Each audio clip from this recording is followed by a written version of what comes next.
pada kesempatan ini kami memberikan kepada para peserta seminar untuk nanti bisa mengajukan pertanyaan ya kepada narasumber kami pada pada kesempatan hari ini. Kami menyajikan ada dua narasumber kami yang kebetulan adalah satunya adalah alumni kami dari STI Jayakusuma ya. Beliau berkecimpung di bisnis online dan beliau sudah berjalan selama 1 tahun. Kemudian satu lagi mahasiswa kami yang masih duduk di semester 8 dan beliau itu juga berkecimpung di bisnis online sudah berjalan selama 3 tahun. Nah, untuk lebih jelasnya nanti mereka akan menyajikan. Mohon maaf, ini ada gangguan dari internet kami ya. Mohon Bapak Ibu bisa menunggu. Mungkin saya cerita sedikit mengenai profil Jayakusuma. Ini berdiri pada kami di sini ada 2 program studi, yaitu program akuntansi dan program manajemen. Jadi 2 program studi ini kami sudah berjalan dari sampai sekarang dan juga kami melakukan banyak kegiatan-kegiatan yang tujuannya adalah untuk meningkatkan tridharma. Kita tahu bahwa di dalam dunia perguruan tinggi kita menjalankan yang namanya tridharma perguruan tinggi, pengajaran, kemudian penelitian dan pengabdian masyarakat. Nah, seperti yang tadi saya sudah katakan, kami ada sedikit gangguan internet. Kami akan lanjutkan kembali, Bapak Ibu dan adik-adik mahasiswa atau anak-anak SMA yang ikut kita, mohon maaf ya. Mohon maaf kalau ada sedikit gangguan, kami akan lanjutkan. Terima kasih.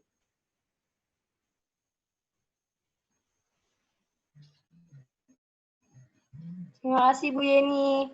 Ya, terima kasih Mbak. Untuk Bapak Ibu semua, mohon maaf tadi dari moderator ada sedikit kendala ya terkait sinyal. Boleh dilanjutkan, sebelum dilanjutkan ke acara selanjutnya, tadi ada sedikit peraturan yang harus diterapkan, yaitu Bapak Ibu, sebelum memulai acara ini, tolong di silent ya dari handphonenya. Terus nanti kalau misalkan udah mulai acara ini, kalau misalkan ada yang mau bertanya, silakan bertanya, boleh di komentar. Nanti dipilih dari situ, oke? Acara selanjutnya yaitu ada sedikit informasi dari kampus TIA Jayakusuma yang akan disampaikan oleh Ibu Santi. Dengan ini saya persilakan.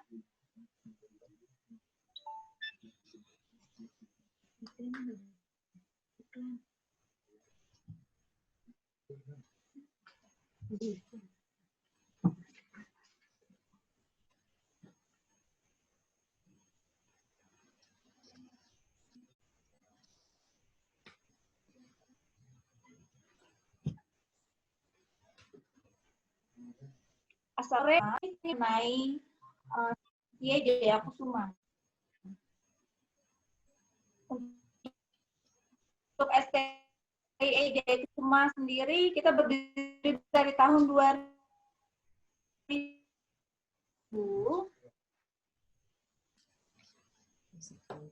Untuk program studi di STIA Jayakusuma itu kita program studinya ada 2, S1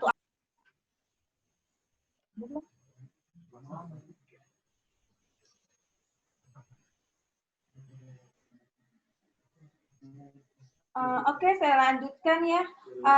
Untuk di STIA Jayakusuma sendiri, program studinya ada 2, S1 Akuntansi dan S1 Manajemen.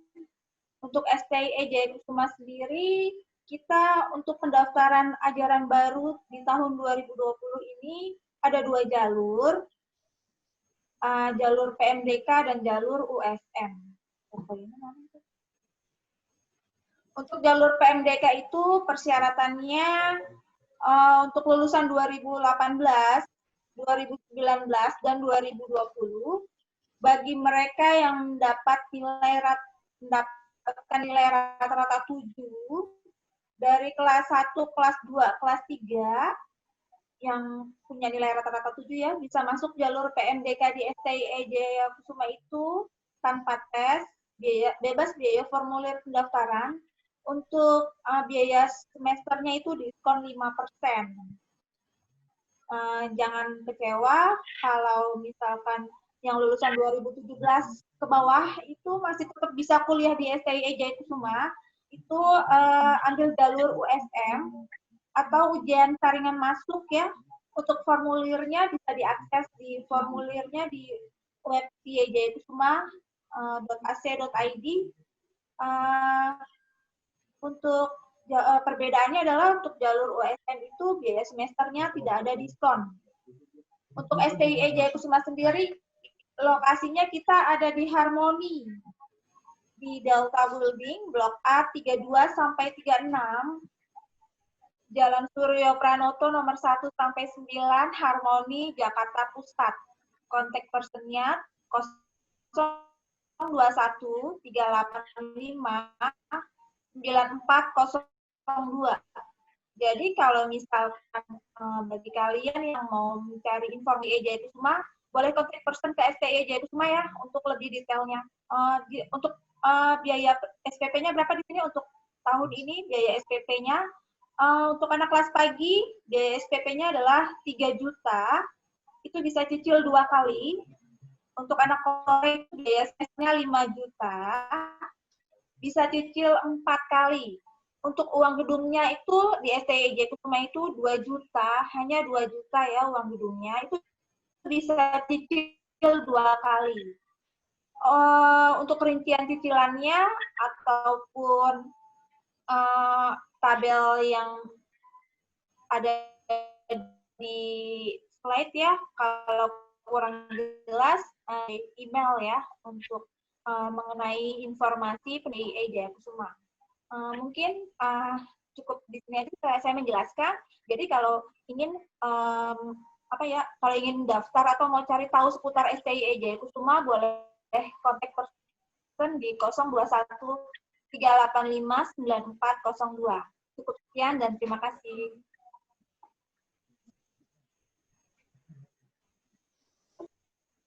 Baik, terima kasih Bu Santi. Oke, Bapak Ibu, sebelum mulai acara ini, saya ingatkan kembali, tolong di-mute ya suaranya, jadi biar bisa jelas. Nah, nanti tolong didengarkan baik-baik, semoga bisa bermanfaat juga untuk Bapak Ibu atau di sini ada yang masih muda yang ingin berwirausaha.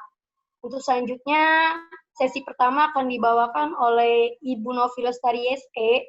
Beliau adalah salah satu alumni dari kampus Jaya Kusuma, dan beliau bergerak di bidang fashion, dan beliau juga mempunyai konveksi kurang lebih 1 tahun.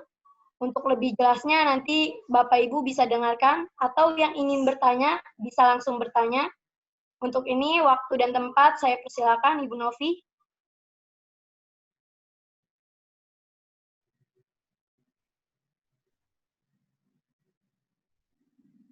Oke, selamat siang semuanya. Iya. Udah jelas ya suara saya ya? Oke, saya mulai ya. Nama saya Novi Lestari, selamat sore semuanya. Saya akan menjelaskan dan membahas secara garis besar mengenai bisnis usaha online. Nah, apa itu sih bisnis usaha online? Jadi bisnis usaha online itu merupakan suatu aktivitas atau suatu kegiatan yang memanfaatkan media dan juga jaringan internet di dalamnya. Usaha bisnis online ini, dia bisa dijalankan kapan saja dan di mana saja. Karena tidak memerlukan, tidak terikat dengan waktu. Tidak terikat waktu. Contohnya itu seperti apa? Seperti jual beli barang. Nah, di sini pasti semua orang udah tahu ya, jual beli barang online, secara online itu kan udah banyak. Apalagi selama era pandemi COVID-19 ini, banyak banget kita kayak beli barang online, secara online. Karena kan untuk menghindari adanya, kalau kita keluar-keluar, itu kan kita berinteraksi dengan banyak orang. Kalau kita secara online itu lebih mudah, karena kita hanya berinteraksi dengan kurir. Jadi barang kita pesan melalui media. dengan internet, barang kita mau pesan apa, gambarnya sesuai, variannya sesuai, dan akan diantar langsung sama kurirnya ke tempat kita. Jadi interaksi kita hanya dengan kita dan dengan kurir. Kemudian saya akan melanjutkan, mengapa sih kita memilih bisnis online? Bisnis online ini, kenapa kita memilih bisnis online dari banyaknya usaha, ya kan? Karena yang pertama itu, bisnis online memiliki pasar yang luas. Pasar bisnis online itu cukup luas. Contohnya seperti, bisnis online itu kita bisa mencakup ke seluruh Indonesia, bisa di wilayah Indonesia, dimanapun ya. Mau dari sini kita beli online, ke Bali, ataupun kita mau ke Batam, itu semuanya kita bisa mencakup bisnis online itu. Terus nggak cuma di wilayah Indonesia, jadi ada satu platform yang saya tahu itu bisa mencakup bahkan ke luar negeri. Jadi kita bisa mengekspor barang kita sendiri ke luar negeri, dibantu oleh satu platform ini. Platform ini saya sebut Shopee. Jadi Shopee itu bisa mencakup ke luar negeri, bahkan seluruh Indonesia. Makanya bisnis online ini bisa disebut pasar yang luas. Kedua, promosinya murah. Oke, bisnis online ini memang promosinya cukup murah ya, karena tanpa banner, kalau misalnya kita offline mungkin kan kita perlu pakai banner yang harus diiklankan gitu kan di jalanan ataupun dimanapun. Atau memerlukan spanduk, kita juga nggak perlu pakai spanduk. Nah, jadi promosi ini cukup murah hanya dengan share ke media. Jadi media sosial. Nah, sekarang kan juga media sosial banyak banget ya. Contohnya seperti Instagram, seperti Facebook, Twitter, WhatsApp, dan lain. Nah, jadi itu bisa mencakup ke manapun dan bisa bikin toko kita itu trending. Gitu. Jadi makanya kenapa disebut promosi murah, karena tidak perlu menggunakan iklan-iklan yang seperti spanduk ataupun banner atau iklan lainnya. Kemudian modal lebih kecil. Oke, modal itu relatif kecil ya.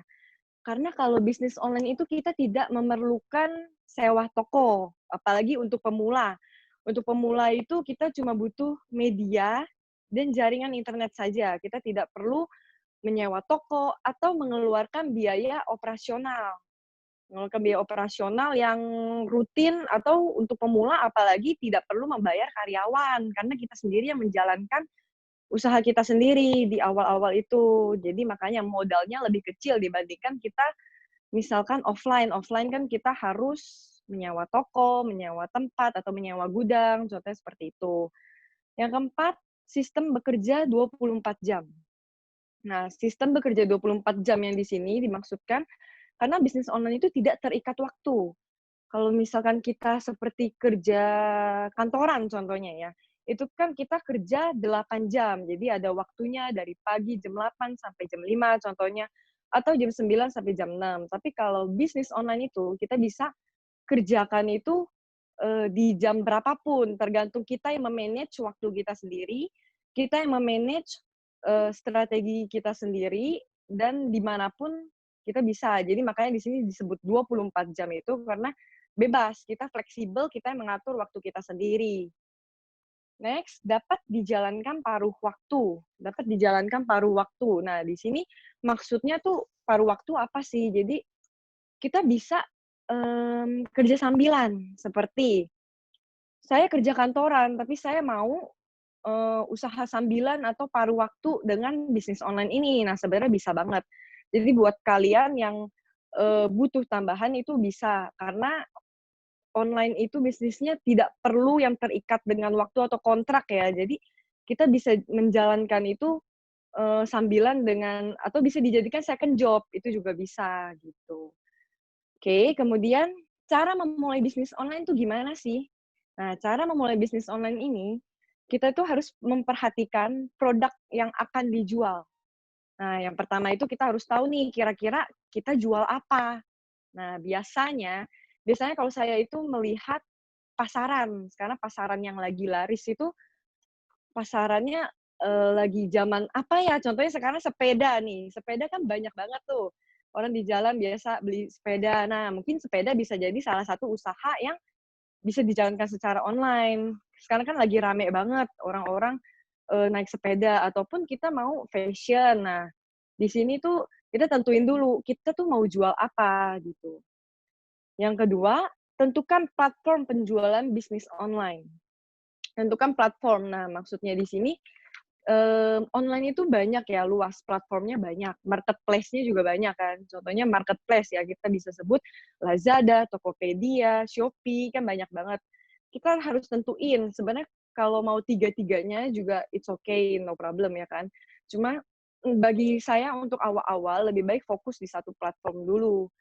Jadi kita fokus dulu. Kalau misalkan contohnya, kalau saya sih di bidang fashion ya, kalau di bidang fashion itu menurut saya sekarang yang sedang berkembang banget itu di platform Shopee. Nah, jadi kalau Shopee untuk fashion itu rame banget karena pengguna Shopee emang kurang lebih besarnya itu kebanyakan wanita ya kan, wanita. Jadi kebanyakan fashion dan perlengkapan rumah, tapi tidak menutup kemungkinan jika ingin berjualan produk yang lain karena semuanya bisa dijual secara online atau Lazada contoh terkenalnya dengan elektronik. Nah, kita bisa jual elektronik tapi nggak menutup kemungkinan kalau kita mau jual fashion juga. Cuma itu dominannya platform tersebut. Lebih banyak orang terkenal, oh kalau elektronik kayaknya di Lazada gitu. Oh kalau misalkan fashion di Shopee. Tapi sebenarnya bebas di mana aja. Cuma kita harus tentukan karena baiknya kalau menurut saya itu di awal-awal lebih baik kita menjual di satu platform dulu agar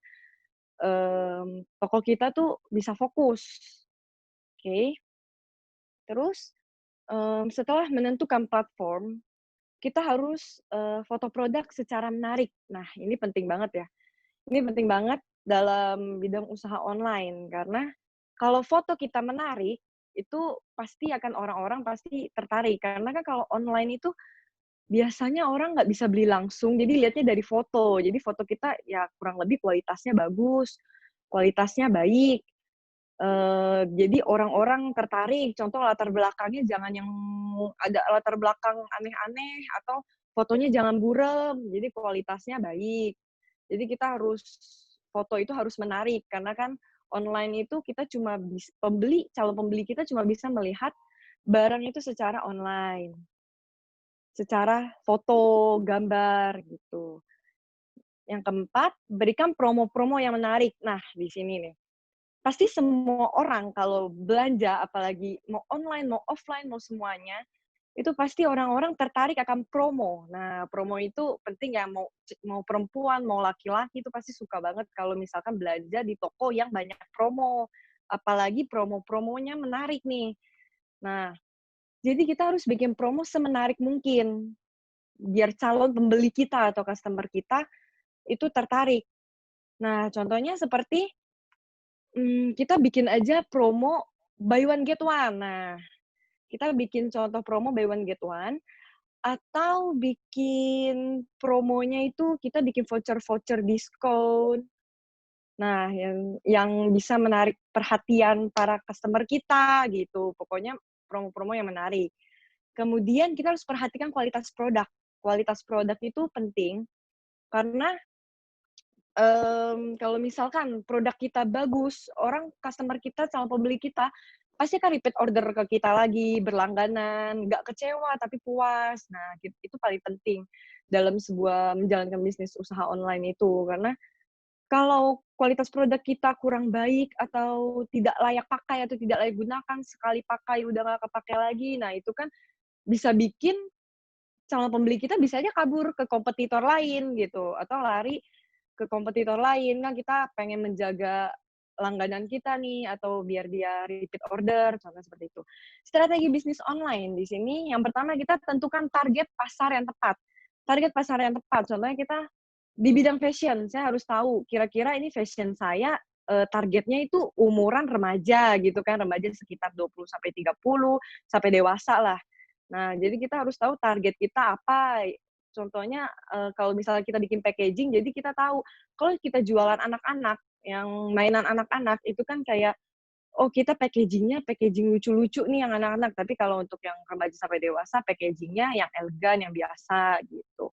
Yang kedua, tambahkan gambar dengan kualitas terbaik dan juga video. Nah, balik lagi, online itu cuma bisa dilihat dari gambar. Nah, kita tambahkan video agar bisa tambah menarik perhatian calon pembeli kita terhadap toko kita. Jadi kalau kita ada video, contohkan saya di fashion ya, baju atau jaket gitu. Jadi orang-orang itu tertarik, oh mungkin kalau beratnya segini, tingginya segini, oh cocok ya di sini gitu. Nah, jadi kita menggunakan kualitas baik dan juga video agar bisa memudahkan calon pembeli kita mengira-ngira mungkin, oh terus kita bisa lihat, bisa tahu juga kualitas barangnya atau model jahitannya, oh rapi gini-gini, ya kan kita di zoom gitu, ada videonya. Terus gunakan hashtag. Hashtag itu penting karena untuk memudahkan calon pembeli kita mencari toko kita atau mencari barang kita, tapi hashtagnya itu yang benar. Contohnya seperti fashion, itu hashtag fashion, hashtag baju, hashtag jaket, jangan hashtag elektronik atau hashtag TV, itu kan nggak nyambung, yang ada nggak muncul nanti saat di hashtag gitu kan. Terus kita publish di waktu yang tepat. Publish di waktu yang tepat ini juga penting ya, contohnya seperti kita tahu nih, kita tahu calon target pembeli kita itu remaja, jadi kita harus tahu publish-nya waktunya yang tepat nih, contohnya seperti mungkin waktu istirahat ya, istirahat 11.30 sampai jam 1, atau di malam hari waktu senggang mereka pulang kerja, jam 8 sampai jam 10 malam.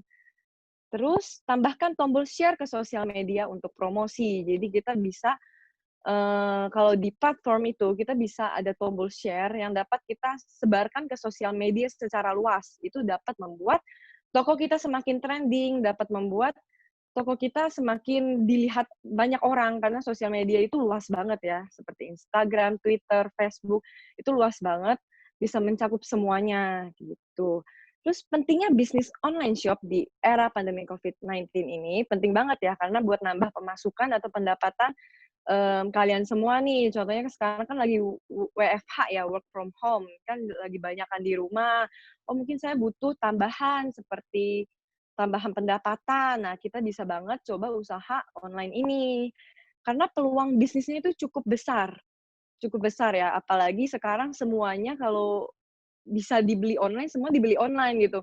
Bahkan sayur, sehari-hari aja sayur, buah, itu semuanya udah sistem online karena emang praktis dan cukup mudah gitu. Jadi bagus banget buat teman-teman kalian yang mau mencoba online. Nah, di sini saya juga share pengalaman awal saya di online shop ini. Jadi saya itu kantoran. Saya itu kantoran, saya baru bergerak di bidang ini tuh 1 tahun. 1 tahun saya baru di sini sekitar tahun 2019, saya di bidang fashion. Nah, jadi awalnya tuh saya bersyukur banget saya masuk di kampus STIE Jayakusuma, karena banyak banget ilmu yang saya dapat dalam memulai langkah untuk berbisnis online ini ya. Ini kan usaha nih, jadi banyak banget ilmu yang saya dapat dari STIE Jayakusuma, seperti manajemen bisnis. Jadi saya bisa mengatur strategi dan merencanakan awal mulanya usaha saya tuh mau seperti apa, mau bagaimana. Terus ada manajemen keuangan yang bisa mengatur, saya bisa mengambil contoh perhitungan dari sana, dan juga manajemen produksi, karena saya sekarang sudah mulai produksi sendiri. Jadi saya tahu kurang lebih ilmunya seperti itu. Nah, jadi buat teman-teman yang mau cari kuliah di dekat Jakarta, tepatnya sih Jakarta di Harmoni, itu bisa banget cek website STIE Jayakusuma atau hubungi langsung bagian marketing STIE Jayakusuma. Nah, jadi benar-benar dari kalian bisa dapetin kuliah yang dengan harga worth it dan juga ilmunya bermanfaat dan berkualitas gitu. Jadi saya mulai pertama itu butuh ilmu, pasti butuh ilmu. Terus yang kedua itu awalnya juga saya coba karena aktivitas saya yang biasanya saya kerja sambil kuliah, tapi sekarang udah nggak kuliah, malamnya tuh senggang. Terus saya juga butuh masukan, emang butuh masukan. Jadi second job lah. Jadi saya double job gitu, double job. Akhirnya saya memilih untuk usaha online ini. Saya coba, awalnya itu bener-bener gak mudah ya. Mungkin bagi orang, oh tinggal upload foto aja, gini-gini, ya kan. Itu kalau kita upload foto aja, itu kan nggak masuk. Nah, jadi saya waktu itu juga cuma upload foto. Saya nggak tahu nih harus ngapain lagi, karena awal-awal kan. Sampai-sampai saya dapat orderan itu di 1 bulan. 1 bulan saya baru dapat orderan tuh sekian lama.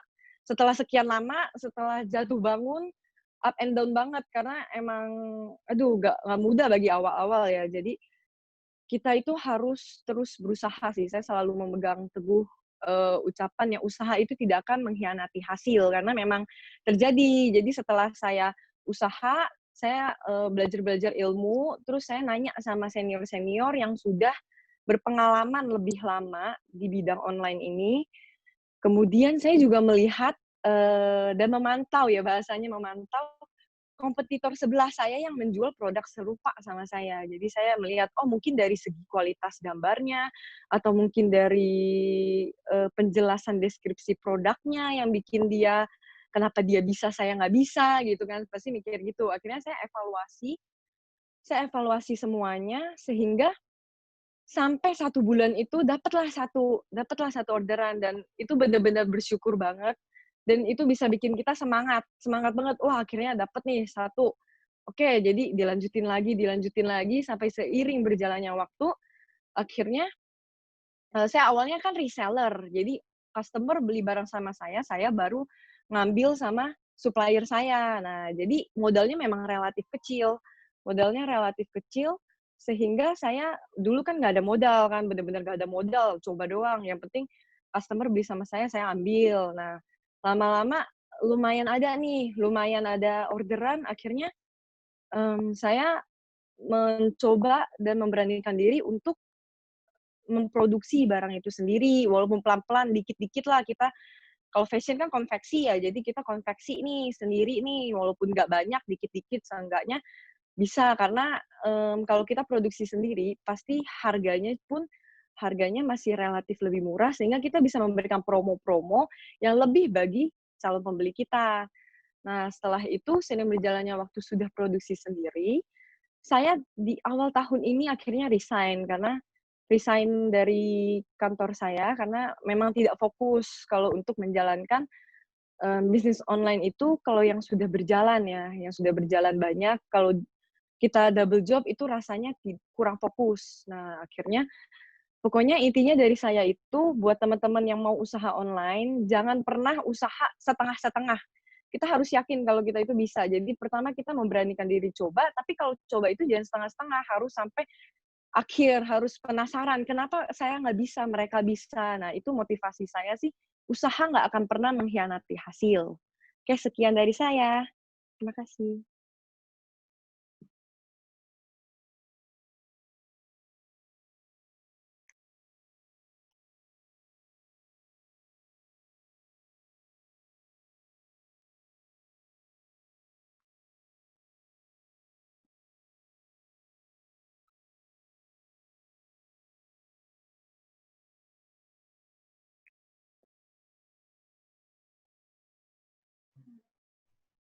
Nggak ada suara, Mer.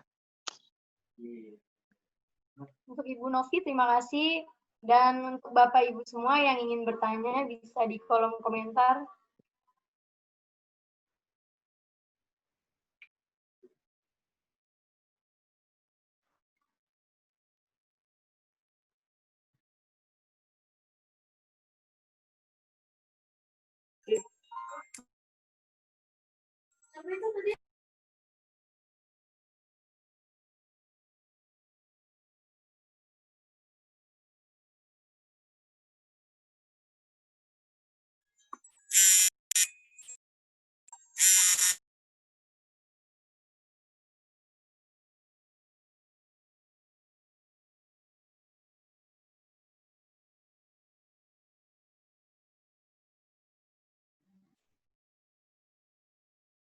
Ayo, untuk Bapak Ibu yang masih mau nanya, ditunggu.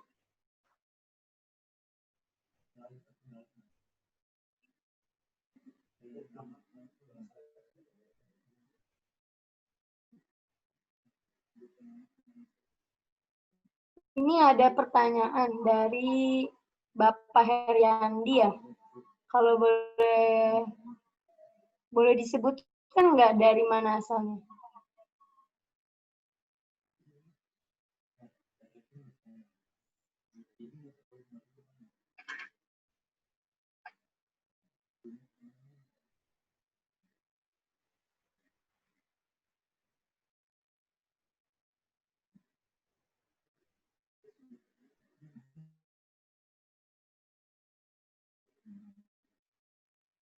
Oke, untuk Ibu Novi, ini ada pertanyaan dari Bapak Heriandi ya.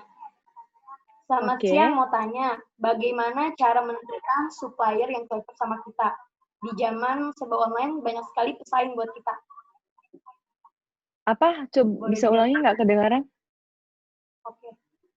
Selamat siang, mau tanya, bagaimana cara menentukan supplier yang cocok sama kita? Di zaman serba online banyak sekali pesaing buat kita. Oke. Emang sih sekarang itu pesaing itu banyak banget ya.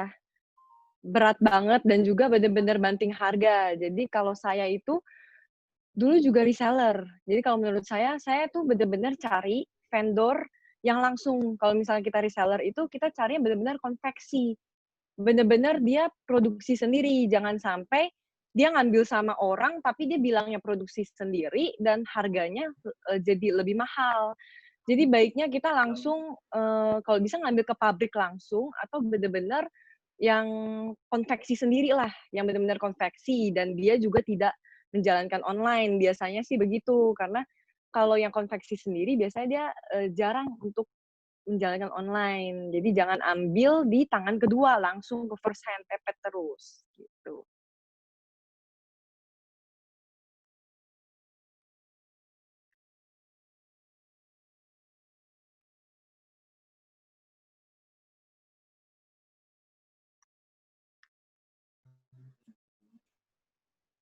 Baik, ada yang ingin bertanya lagi dari Bapak Ibu?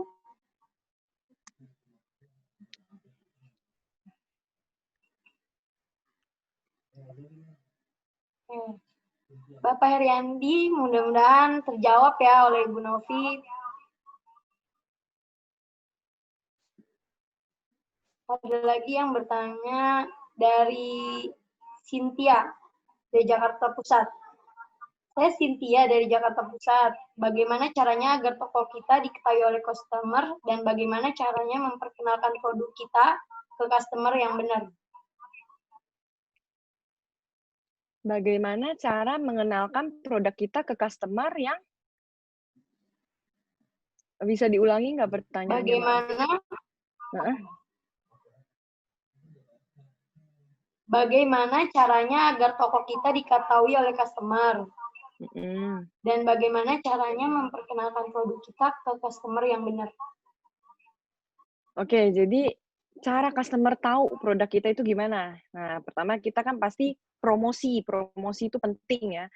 Kita bikin voucher, promosi gimana yang bisa bikin toko kita tuh terkenal. Kalau misalkan di platform yang saya gunakan nih, platform Shopee, dia itu ada Shopee Live. Jadi Shopee Live itu bisa membantu meningkatkan orang-orang viewer untuk banyak orang yang viewer produk kita. Jadi mereka bisa melihat kalau Shopee Live itu kan kita nge-live, kita kita kasih lihat barang secara real gitu. Jadi mereka bisa lihat, oh ini real pic ya, ternyata barangnya bagus. Nah, jadi semakin banyak orang yang nonton live tersebut dan juga kita bisa mengadakan giveaway contohnya. Giveaway di mana orang-orang tertarik ngikutan, tapi giveaway itu yang bisa bikin kita nggak terlalu berdarah-darah ya. Maksudnya kalau misalkan giveaway kan pasti barangnya gratis, gimana promosi-promosi yang kira-kira masuk dalam budget kita, yang bisa kita gunakan seperti voucher atau bikin promosi buy one get one. Jadi semakin kita bikin promosi atau voucher, itu semakin produk kita akan dilihat dan dilirik oleh orang-orang.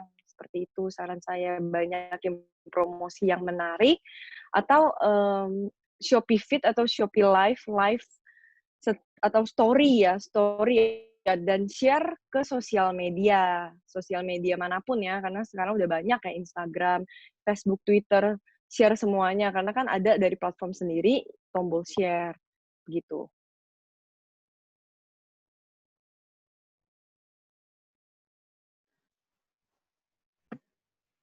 Baik, terima kasih Ibu Novi atas jawabannya. Semoga Ibu Cynthia terjawab ya dengan pertanyaannya. Dari Bapak Ibu ada yang ingin bertanya lagi?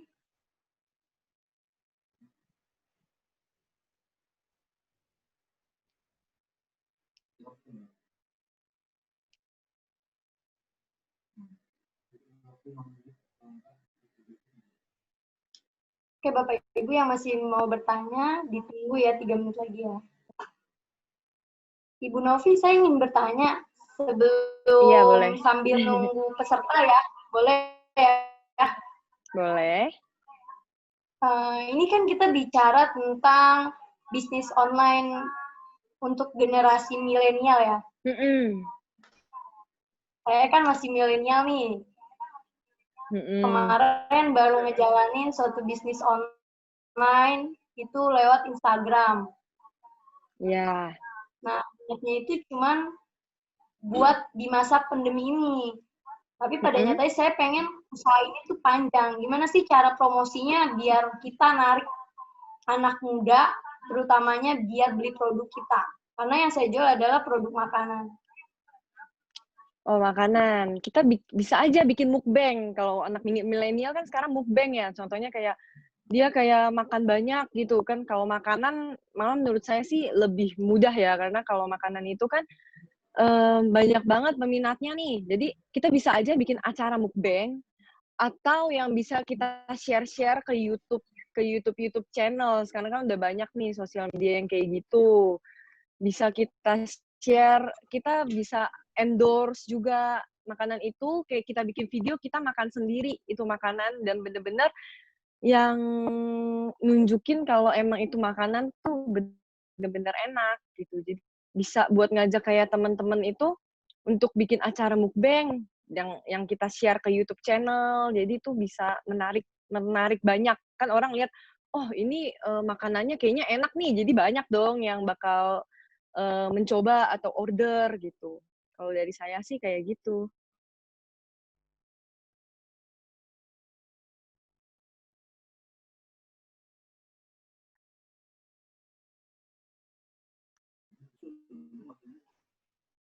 Halo, Bu Novi. Iya. Terus banyak nih anak milenial sekarang kalau usaha cuman kayak lagi musim doang. Gimana sih Bu Novi kalau misalkan dia usaha tapi tetap gitu, seterusnya dia ngejalanin itu. Kadang kan bosenan ya. Iya. Kenapa? Banyak anak milenial sekarang yang kerja cuma musiman, kemudian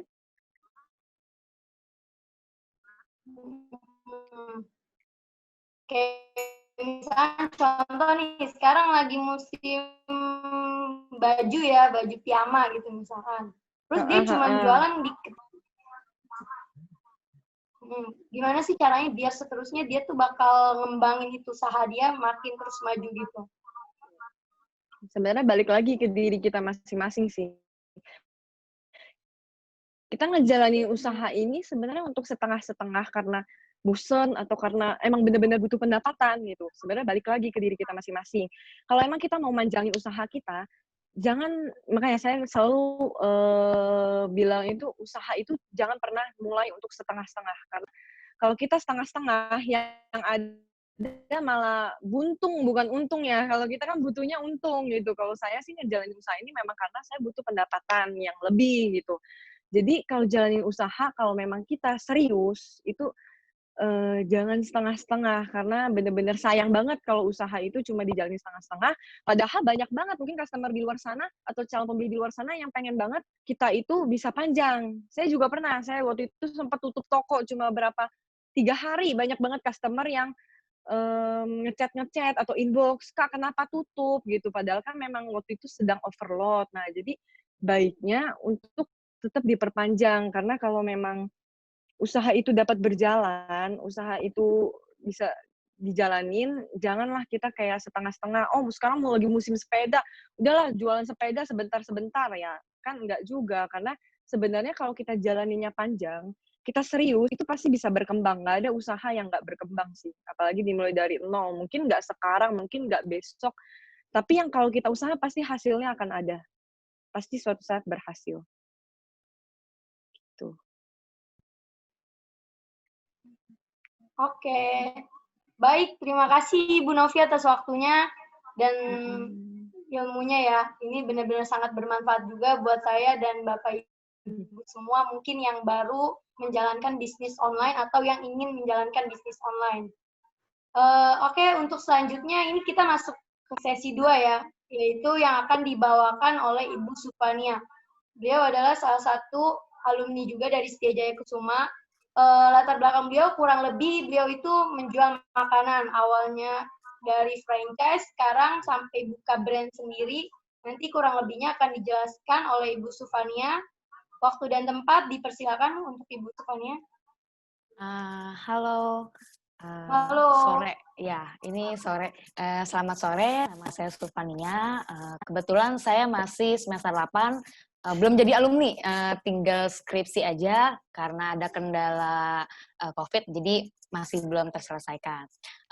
Pertama yang saya mau jelasin di sini bahwa sebelumnya dari Cinovis sendiri kan udah ngasih tahu nih tentang apa sih itu bisnis online.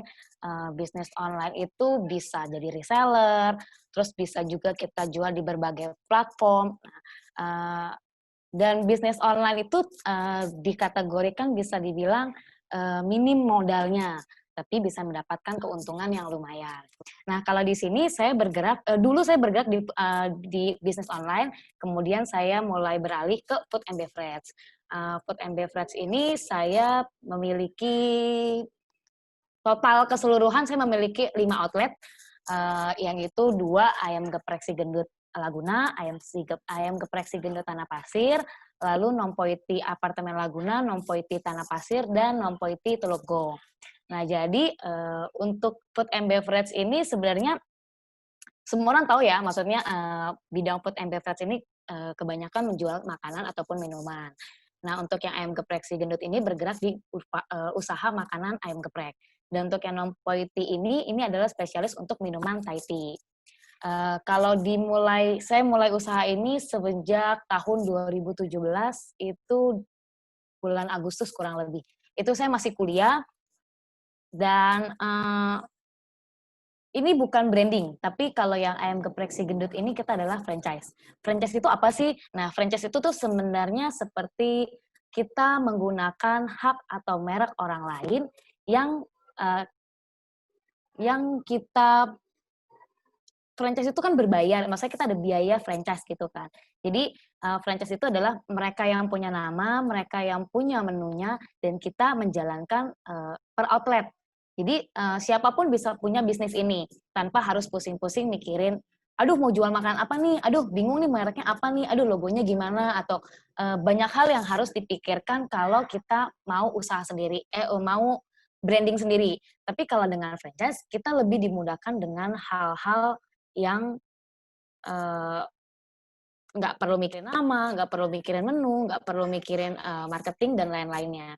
Tapi di sini kita lebih menjalankan sistem operasional yang sudah diberikan oleh mereka. Nah, untuk bisnis ini sendiri sebenarnya saya awalnya itu belajar dari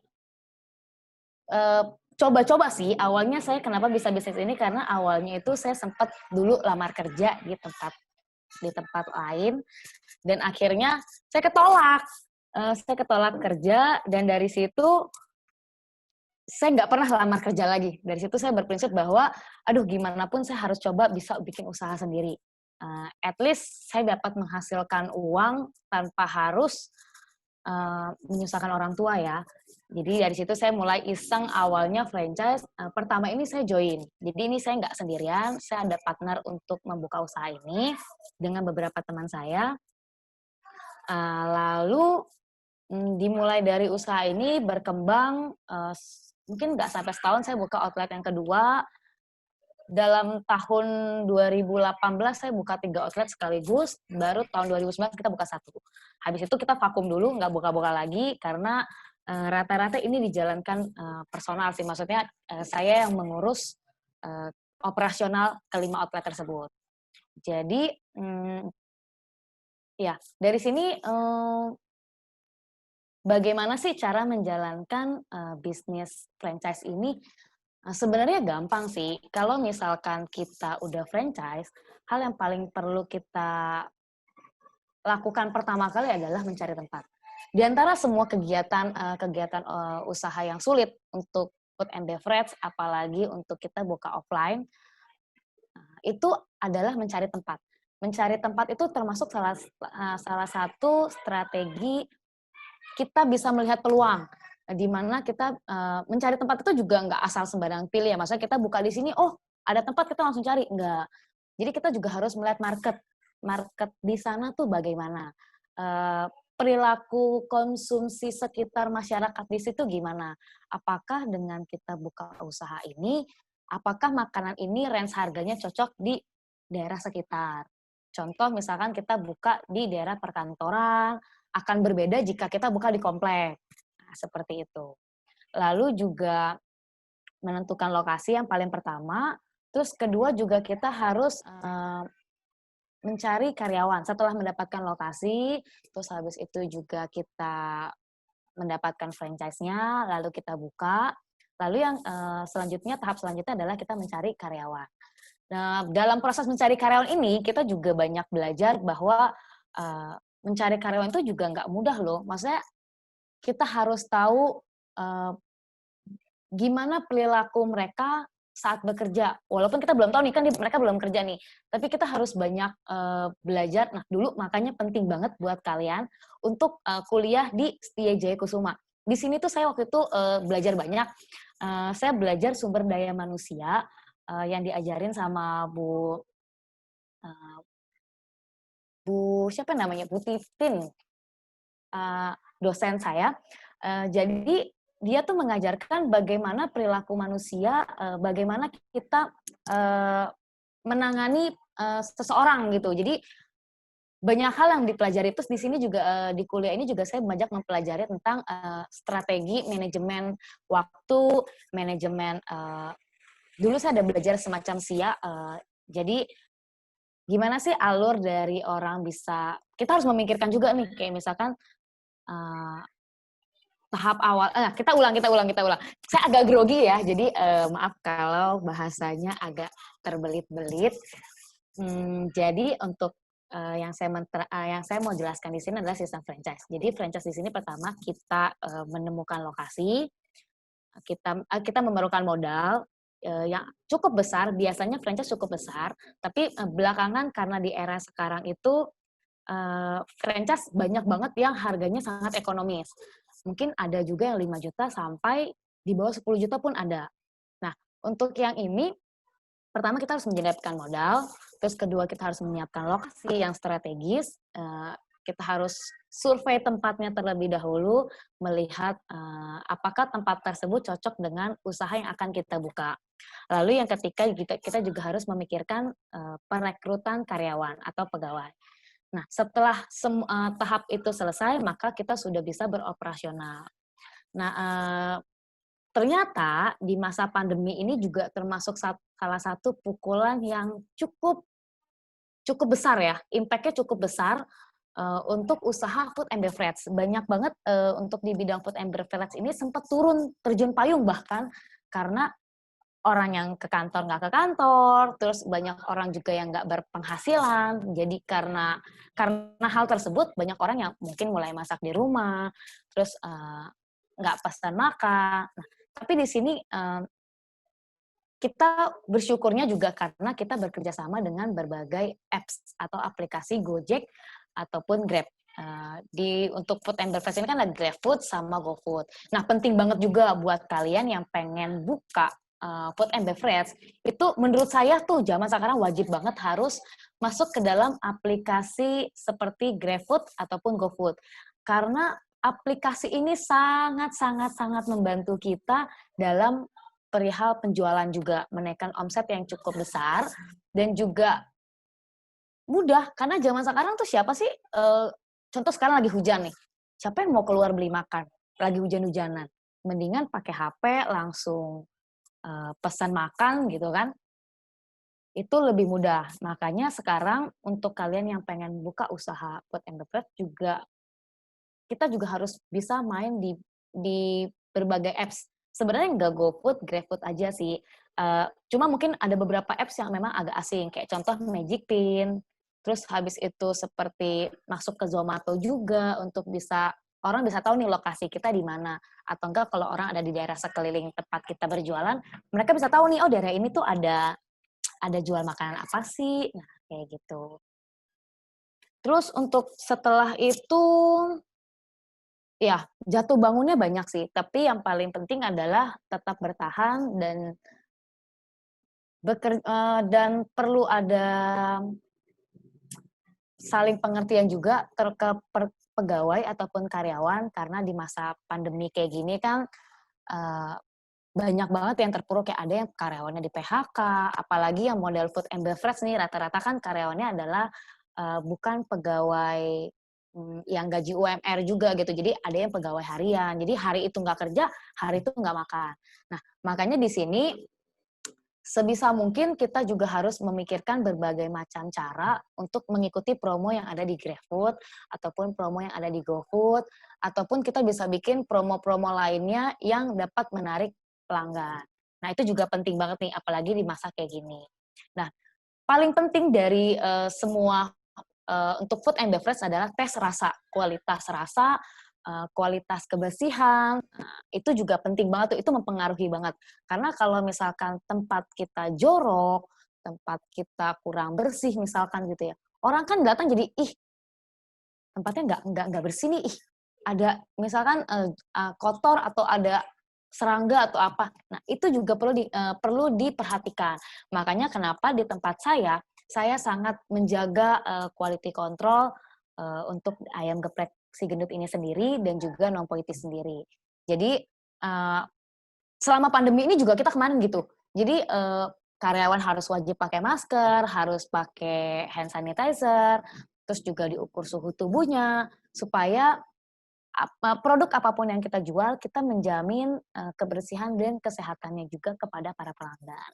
Seperti itu. Jadi banyak hal yang perlu diperhatikan untuk food and beverage karena kita food and beverage itu agak kompleks karena berurusan dengan makanan, berurusan dengan kesehatan para pelanggan, dan juga berurusan dengan kebersihan. Dan ini juga menyangkut nama dari brand ini sendiri gitu. Jadi itu perlu diperhatikan. Ya sampai di sini mungkin ada yang mau ditanya. Kalau saya biasa enaknya langsung ada yang mau tanya bisa langsung tanya jawab gitu. Oke, terima kasih Bu Sufa atas waktunya. Untuk Bapak Ibu peserta, ada yang ingin bertanya?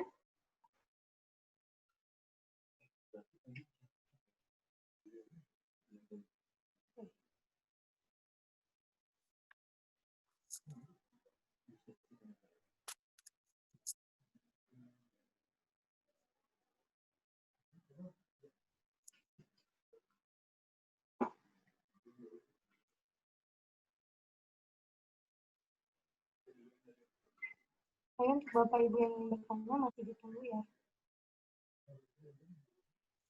Halo, siang juga untuk Dian.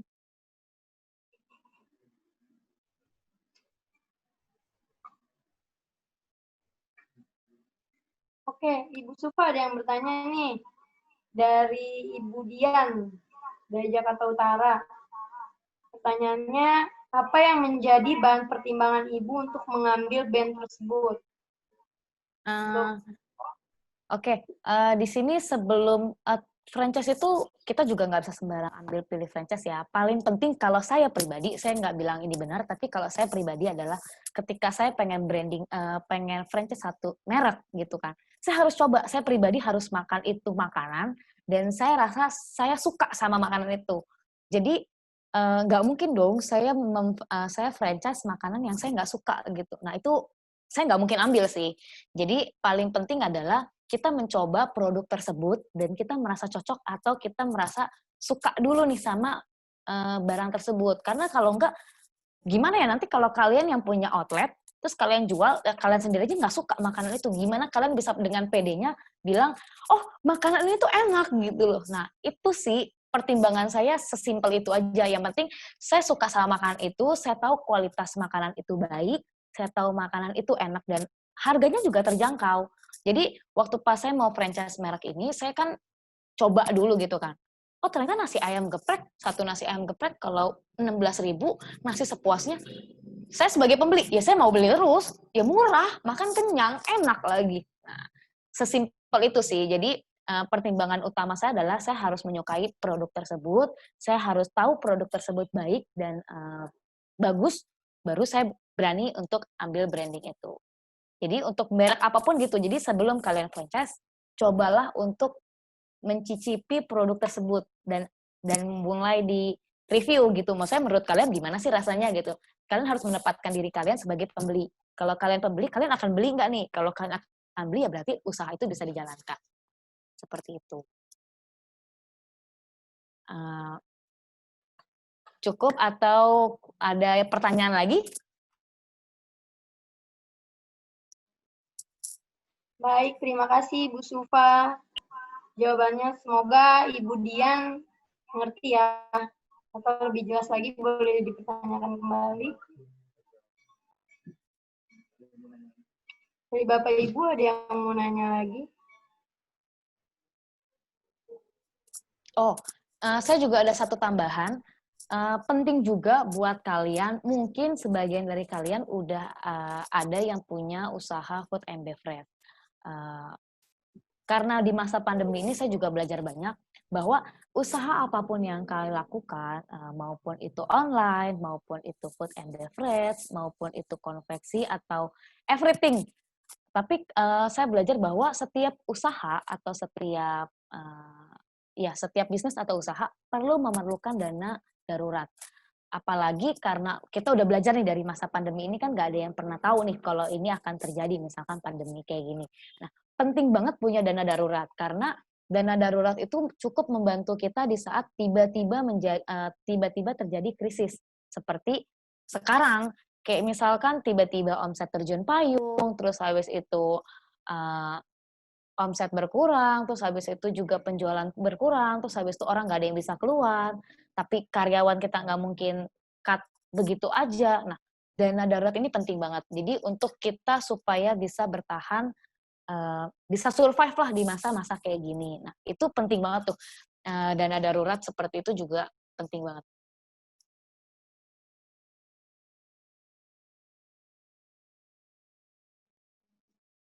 Oh, ada pertanyaan dari, tapi ini kok tulisannya privat ya. Ini langsung saya bacain aja ya. Ada pertanyaan dari Bapak Edward Manahan. Ya. Coba dibacain ya. Nih, dari Bu yang lagi nih, Bu Sufa. Nanya, bagaimana cara Ibu menilai apa ya harga franchise brand tersebut masih worth it atau tidak? Karena ada brand tertentu yang cabangnya sudah banyak dan berdekatan, tapi harga franchise-nya sudah terlalu tinggi. Dan apa pertimbangan Ibu dalam memilih lokasi? Terima kasih. Oh, ini pertanyaannya cukup menarik. Terima kasih juga untuk Ibu Dian.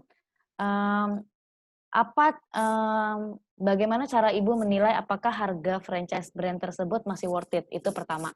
Kalau saya menilai dari ROI-nya, pertama sih dari ROI-nya dulu. Jadi ketika kita ingin franchise merek tersebut, pastikan mereka akan memberikan proposal ke kita. Nah, proposal tersebut yang akan menjadi patokan kita apakah itu brand mahal atau enggak gitu. Nah, biasanya itu kita bisa tahu kalau kita lihat proposalnya. Misalkan kalau misalnya kita buka si brand si A nih, lalu mereka memberikan kita proposal. Nah, proposalnya tersebut kan bisa adalah kisaran penjualan sehari berapa nih, terus habis itu omset sebulan bisa berapa ketika salesnya sekian. Jadi margin untung bersihnya tuh ada berapa, dan itu kan akan dikalikan modal awal kita akan dibagi dengan prediksi pendapatan kita per bulan. Jadi kan kita bisa tahu nih, oh kita bisa BEP-nya misalnya 1 tahun atau 2 tahun. Nah, menurut saya untuk tahu itu mahal apa enggak tergantung dari berapa lama ROI itu balik gitu. Jadi kalau masih dalam 1 tahun, menurut saya itu enggak mahal. Karena untuk food and beverage biasa rata-rata 1-2 tahun baru bisa BEP. Jadi kalau misalnya kita bisa dapat proposal yang masuk akal penjualannya kira-kira bisa segini nih, terus 1 tahun bisa BEP. Nah, menurut saya itu nggak mahal kalau dalam 1 tahun kita bisa BEP. Lalu karena ada brand tertentu yang cabangnya sudah banyak dan berkah, tapi harga franchise-nya terlalu tinggi. Nah, kalau itu kita balik lagi, karena branding itu tidak bisa dinilai harganya. Contoh, KFC. KFC itu kan di mana-mana ada. Bahkan, siapa sih nggak tahu KFC? Branding Indomie. Nah, itu adalah branding. Jadi, harganya, kita bisa bilang harga itu mahal apa enggak, tergantung seberapa terkenalnya nama itu di masyarakat gitu. Jadi kita nggak bisa bilang, oh branding harga A 100 juta, harga B 200 juta. Terus 200 juta ini pasti mahal. Enggak juga. Kalau 200 juta tapi mereknya kayak McD, ya 200 juta udah murah banget gitu loh. Ini misalkan ya, ini misalkan. Jadi nggak ada patokan, kalau saya pribadi nggak ada patokan franchise ini mahal atau enggak tuh nggak bisa dipatok begitu, karena tolak ukurnya banyak. Tolak ukurnya adalah seberapa besar branding tersebut, seberapa besar merek itu dikenal masyarakat, seberapa besar marketing yang dilakukan oleh brand tersebut. Nah, jadi banyak faktor. Terus apa pertimbangan Ibu dalam memilih lokasi? Itu yang saya tadi bilang. Jadi lokasi menurut saya tuh paling penting kalau untuk food and beverage adalah harus memiliki target marketnya. Misalkan saya mau jual Thai tea, target market saya adalah anak-anak sekolah, terus anak-anak kecil, anak-anak yang tinggal di perumahan. Nah, target marketnya gitu. Tapi kalau ayam geprek, saya memiliki target market yang berbeda. Orang kantor, orang tua, orang yang kerja, orang sekolah, kampus, universitas. Jadi, apa yang kita jual juga menentukan target market kita tuh siapa. Jadi nggak semua yang kita jual tuh cocok dengan semua market. Nah, nggak juga. Kalau misalnya kayak minuman kan, minuman es Thai tea jarang diminum sama orang tua usia lanjut, itu kan nggak mungkin. Anak kecil yang terlalu kecil juga kan nggak mungkin. Jadi biasa ke anak sekolah, anak kampus, atau anak-anak remaja gitu kan. Tapi kalau untuk yang makanan ayam geprek ini sendiri kan orang kantor, orang perumahan, orang sekolah, universitas, dan lain sebagainya. Seperti itu. Apa cukup jelas, Ibu Diang?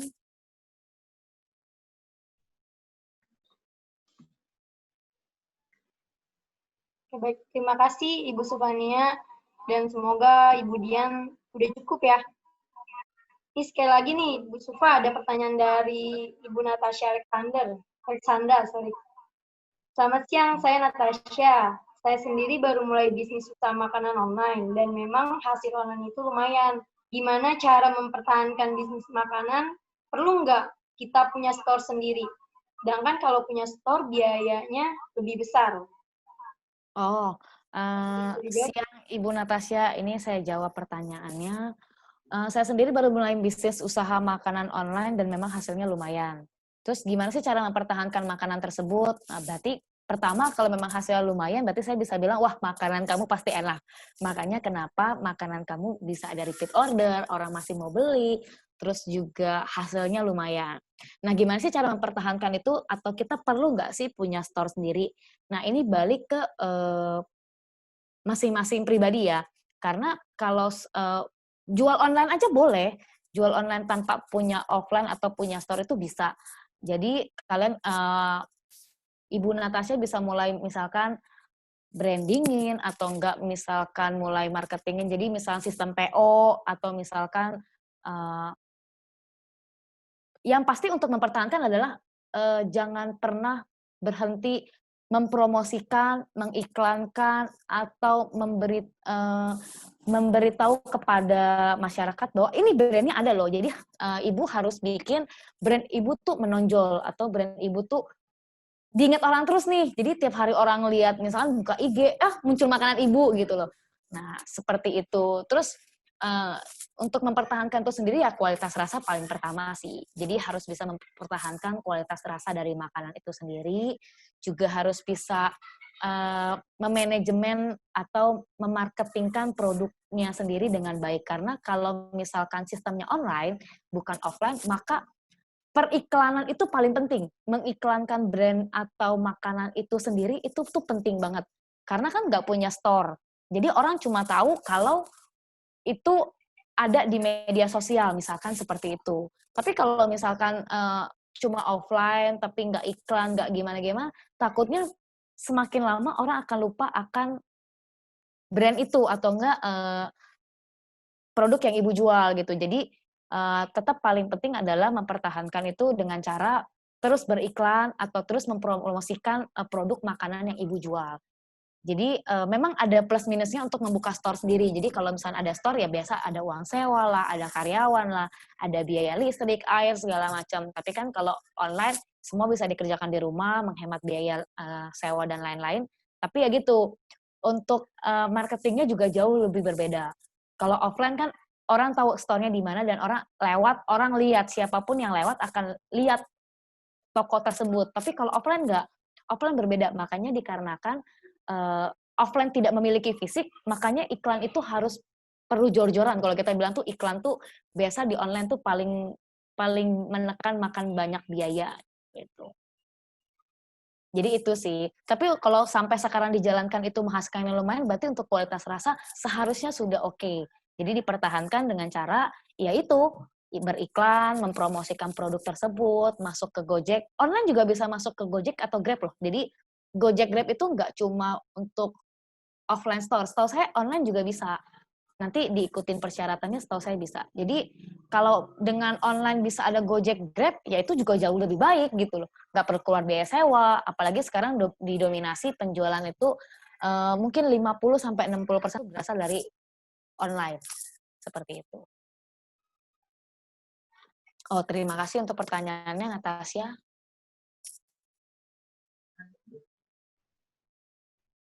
Oke. Oke, baik. Terima kasih Ibu Sufania dan semoga bermanfaat ya untuk yang tadi nanya Ibu Natasha dan Ibu Dian. Secara selanjutnya adalah penyerahan sertifikat elektronik untuk narasumber yang diwakili oleh Wakil Ketua 3. Silakan.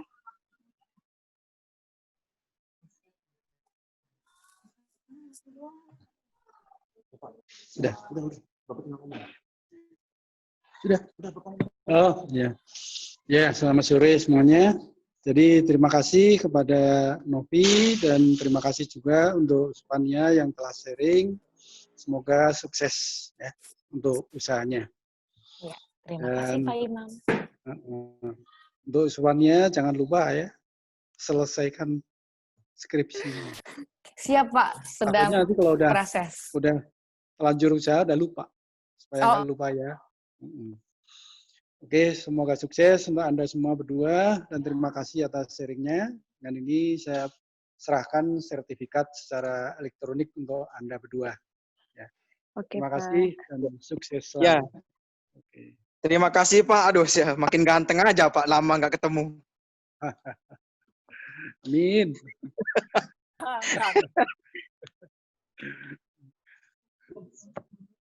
Oke, selamat ya semuanya.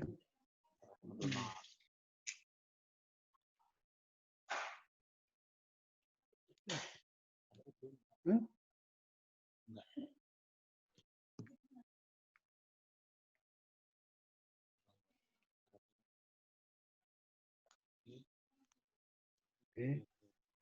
Udah siap.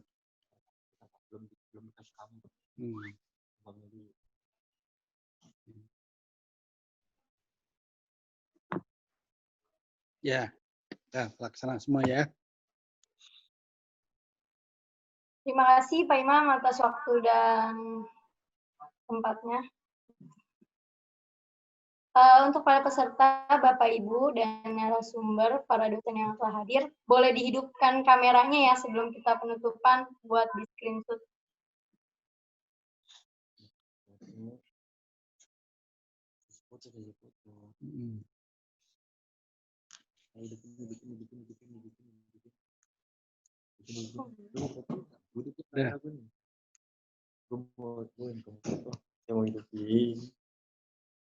Ini belakang gue kalau mau dipoto.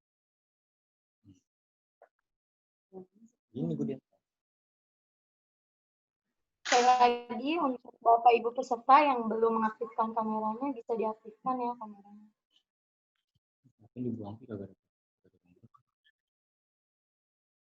Kendala.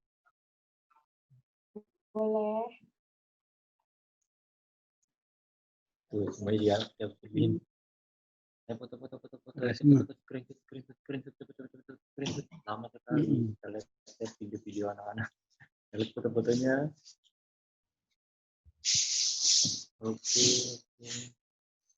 Oke, semuanya lain.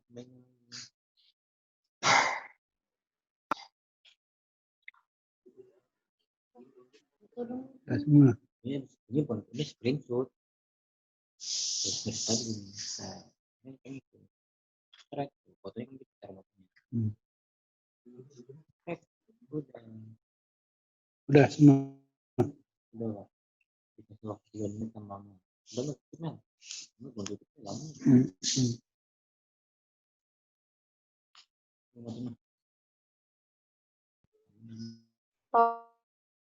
Tolong nyalakan videonya dulu ya, diaktifkan kameranya karena kita mau sesi foto.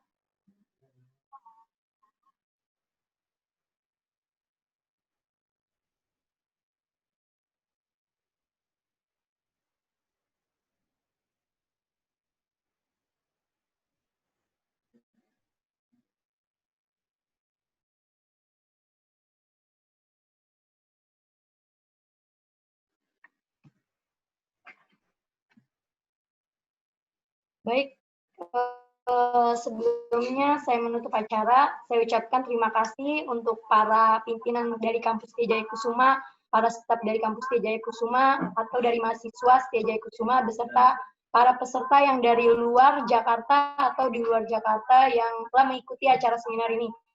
Semoga acara seminar ini dapat bermanfaat untuk kita semua yang ingin memulai atau yang sudah memulai.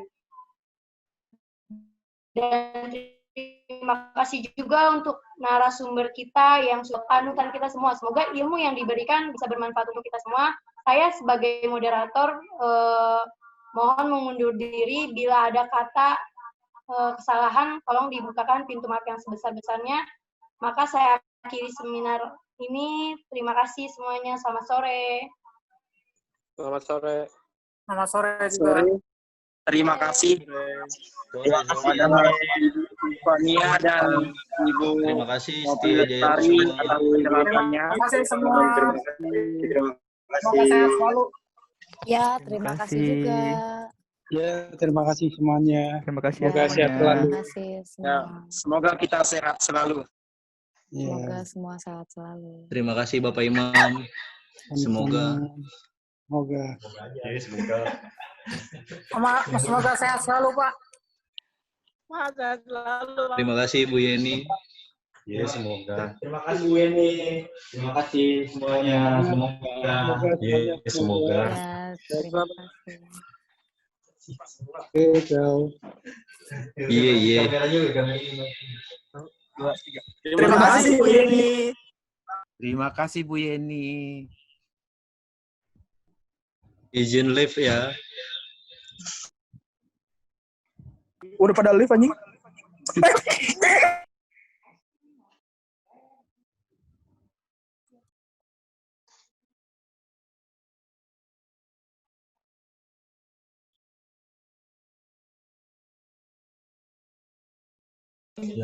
Terima kasih Ibu Ati. Harum melatih setaat.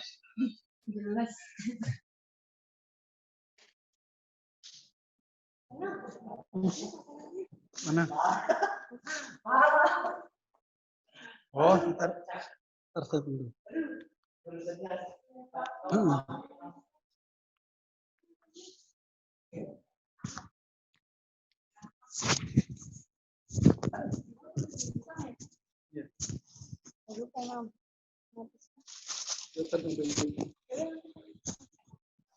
Kalian bisa ke sana. Ayo ciwi-ciwi pada minta loh. Ciwi-ciwi. Kenapa? Tuh, ibu-ibu. Bumil katanya minta. Jadi saya bisa tulisan. Udah, saya mau ke ruangan dulu. Saya mau pisahin dulu.